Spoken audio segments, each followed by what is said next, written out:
மாண்புமிகு தமிழக முதல்வர் அம்மா அவர்களின் உத்தரவிற்கிணங்க தமிழக அரசின் பள்ளி மாணவ மாணவியர்களுக்கு விலையில்லா மடிக்கணினி வழங்கும் விழா வெள்ளியணை அரசு மேல்நிலைப் பள்ளியில் நடைபெற்றது. விழாவிற்கு மாவட்ட ஆட்சித்தலைவர் ஜெயந்தி தலைமை வகித்தார். தமிழக போக்குவரத்து துறை அமைச்சர் வி செந்தில் பாலாஜி, கிருஷ்ணராயபுரம் சட்டமன்ற உறுப்பினர் காமராஜ் எம்எல்ஏ அவர்கள் ஆகியோர் கலந்து கொண்டு விலையில்லா மடிக்கணினியை மாணவ மாணவியர்களுக்கு வழங்கினர். விழாவில் மாவட்ட ஊராட்சி தலைவர் கீதா மணிவண்ணன், மாவட்ட வருவாய்த்துறை அலுவலர் அருணா மற்றும் அரசு அதிகாரிகள், மாணவ மாணவியர்கள், பெற்றோர்கள் என பலரும் கலந்து கொண்டனர்.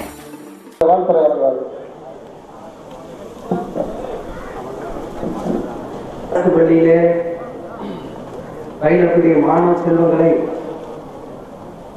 எதிர்காலத்தில் ஒரு சாதனையாளர்களாக உருவாக்க வேண்டும் என்று சொல்லி கல்விக்கு தேவையான அத்தனை உபகரணங்களையும் விலையில்லாமல் கொடுத்து இந்த தமிழகத்தை முதன்மை மாநிலமாக உலகிற்கு காட்ட வேண்டும் என்று சொல்லி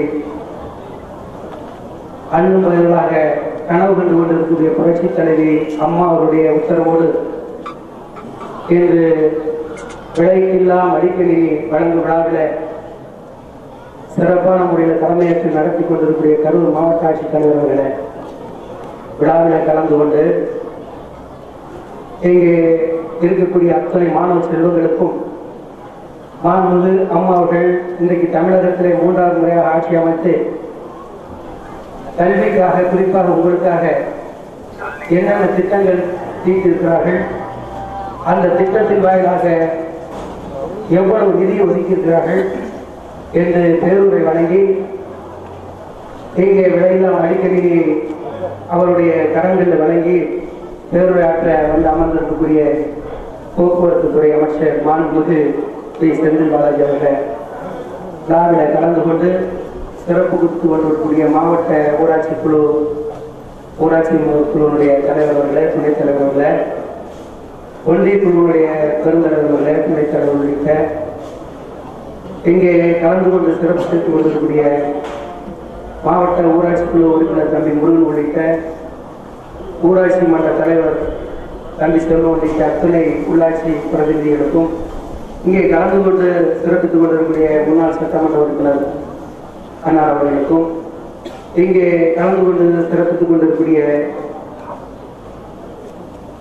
அருமையான ஒன்றிய குழு உறுப்பினர் பாஸ்கர் உள்ளிட்ட, சந்திரசேகர் உள்ளிட்ட, கணேஷ் உள்ளிட்ட, பாலு உள்ளிட்ட அத்துணை பெரியவர்களுக்கும், இங்கே கலந்து கொண்டிருக்க அத்துணை பெரியவர்களுக்கும் தாய்மார்களுக்கும் என்னுடைய பணிவான வணக்கத்தை தெரிவித்துக் கொண்டு, இன்று அம்மா அவர்கள் வழங்கக்கூடிய இந்த விலையில்லா மடிக்கணினி இது மட்டுமல்ல, கல்விக்காக வேண்டி அவர்கள் ஒரு பெரிய புரட்சியை ஏற்படுத்தி இன்றைக்கு தமிழகத்தில் இருக்கக்கூடிய அத்தனை மாணவ செல்வங்களையும் எதிர்காலத்தில் சாதனையாளர்களாக ஆக்குவதற்கு கனவு கண்டு கொண்டிருக்கிறார்கள். அவருடைய கனவை நீங்கள் நனவாக்க உழைக்க வேண்டும். எதிர்காலத்தில் நீங்கள் எல்லாம் சாதனையாளர்களாக வந்து தமிழகத்துக்கு பெருமை தர வேண்டும் என்று சொல்லி வாய்ப்புக்கு நன்றி விடைபெறுகிறேன். நன்றி. இந்த மடிக்கணினி இருந்தால் தனியாக நீங்கள் முன்னோலகத்திற்கோ இல்லை புத்தக கடைகளிலோ சென்று புத்தகங்களை வாங்கி அதற்கு குறிப்பெடுத்து நீங்கள் நீண்ட நேரம் செலவழிக்காமல் இருந்த இடத்திலேயே நம்மை சுற்றி நடக்கும், உலகத்தில் நடக்கும் அத்தனை தகவல்களையும் தெரிந்து கொள்ள வேண்டும். கல்வியை கசனர கற்க வேண்டும். இதன் மூலம் சமுதாயத்தில் நல்ல நிலை அடைய வேண்டும் என்பதற்காக தான் உங்களுக்கு விலையில்லா மடிக்கணினிகள் வழங்க உத்தரவிட்டுள்ளார்கள். இது மட்டுமன்றி உங்களுக்காக சுருக்கமாக மாவட்டத்தினுடைய முதன்மை கல்வி அலுவலர்கள் சொல்கின்ற பொழுது, அதுக்கு மடிக்கணியை பற்றி எடுத்து சொல்கின்ற பொழுது சிறப்பான ஒரு கருத்தை இங்கே வெளியிட்டார்கள். நாம் கிராமத்தில் இருந்து பள்ளிக்கு வருகின்றோம். கிராமத்தில் நம்முடைய தாய் தந்தைகள் கூலி வேலைக்கு செல்வார்கள் அல்லது ஏதேனும் ஒரு தொழிலை செய்வார்கள். ஏழை எளிய மக்களாக இருந்து நம்முடைய பெற்றோர்கள் நம்மை பள்ளிக்கு அனுப்புகின்றார்கள்.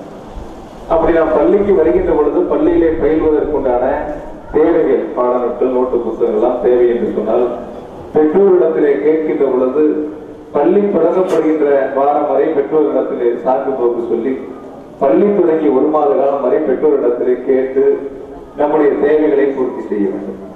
இந்த நிலைகள் எல்லாம் கடந்த காலங்களில் ஆனால் முதலமைச்சர் அம்மா அவர்கள் இந்தியாவில் தமிழகத்தை முதன்மை மாநிலமாக முன்னிலைப்படுத்த வேண்டும், உயர்த்த வேண்டும். அதிலும் குறிப்பாக கல்வியில் இந்தியாவில் தமிழகம் முதன்மை மாநிலமாக சிறந்து விளங்க வேண்டும் என்ற சிந்தனையோடு கல்விக்கு தேவையான மாணவ மாணவிகளுக்கு தேவையான அனைத்து அடிப்படை தேவைகளையும் நிறைவேற்றி வழங்கக்கூடிய ஒரே மாநிலம் மனு முதலமைச்சர் புரட்சித் தலைவி அம்மாவுடைய பொற்கால ஆட்சி நடைபெறுகின்ற தமிழகத்தில் தான் கல்விக்கு தேவையான அனைத்து தேவைகளையும் பூர்த்தி செய்து மனு முதலமைச்சர் அம்மா அவர்கள் வழங்கியிருக்கிறார்கள். இல்லாத இங்க இருக்கின்ற மாணவர்களுக்கு நன்றாக தெரியும். அதிலும் குறிப்பாக ஆசிரியர் பெருமக்களுக்கு நன்றாக தெரியும். அவர்கள் பயில்கின்ற பொழுதெல்லாம் முந்தைய ஆண்டு படித்த மாணவ மாணவிகளை பார்த்து நான் அடுத்த ஆண்டு 10ஆம் வகுப்பு வருகின்றேன் அல்லது 9ஆம் வகுப்பு வருகிறேன் சொல்கின்ற பொழுது உனது பாடநூலை பத்திரமாக வைத்திருந்த என்னிடம் தாருங்கள், நான் பயிலுவதற்கு ஏதுவாக இருக்கும் என்று அந்த முந்தைய ஆண்டு படித்த சீனியருடைய பாடநூல்களை வாங்கி படிக்கின்ற நிலைகள் எல்லாம் மனு முதலமைச்சர் அம்மா அவர்கள் மாற்றி விலையில்லாத பாடநூல்கள், நோட்டு புத்தகங்கள், வண்ண பென்சில்கள், சீருடைகள், காலணிகள், புத்தக பைகள், விலையில்லாத மிதிவண்டிகள், பேருந்து பயன் அட்டைகள் என அத்துணை தேவைகளையும் மனு முதலமைச்சர் அம்மா அவர்கள் தாயாக இருந்து மாணவ மாணவிகளுக்கு வழங்கியிருக்கிறார்கள். இந்த திட்டங்களோடு இந்தியாவில் எந்த முதலமைச்சரும் சிந்திக்கவில்லை, எந்த அரசியல் தலைவரும் சிந்திக்கவில்லை. விலையில்லாத மடிக்கணினி வழங்க வேண்டும் என்ற சிந்தனை, தமிழகத்தில் கல்வியிலே மிகப்பெரிய ஒரு புரட்சியை ஏற்படுத்த வேண்டும் என்ற சிந்தனை, உலக அளவில் தமிழகத்தினுடைய மாணவ மாணவிகளுடைய கல்வித்திறன் மேம்பட வேண்டும், அவர்கள் பல்வேறு நிலைகளிலே வாழ்க்கையிலே வெற்றி பெற வேண்டும், சிறந்த ஒரு பொறியாளராக, மருத்துவராக, விஞ்ஞானியாக உருவாக வேண்டும் என்ற சிந்தனையோடு புரட்சித் தலைவி அம்மா அவர்கள் தாயுள்ளத்தோடு விலையில்லாத மடிக்கணினி வழங்கும் திட்டத்துக்கு ஆண்டுக்கு 1500 கோடி ரூபாய் நிதிகளை கொடுத்து இன்று கிராமத்தில் இருக்கின்ற மாணவ மாணவருடைய கைகளிலே மடிக்கணியை வழங்கி இருக்கின்ற கல்வித்தாய் புரட்சித்தாய் அம்மா என்பதை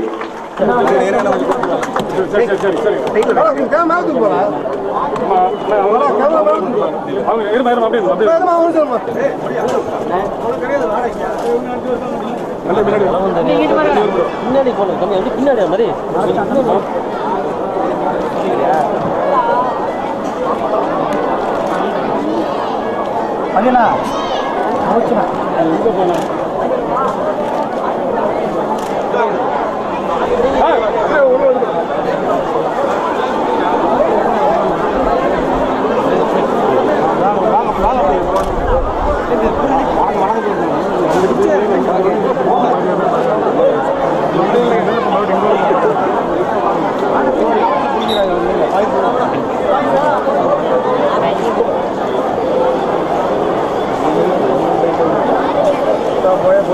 நிறைய இருக்கா அவ்வளவுதான்.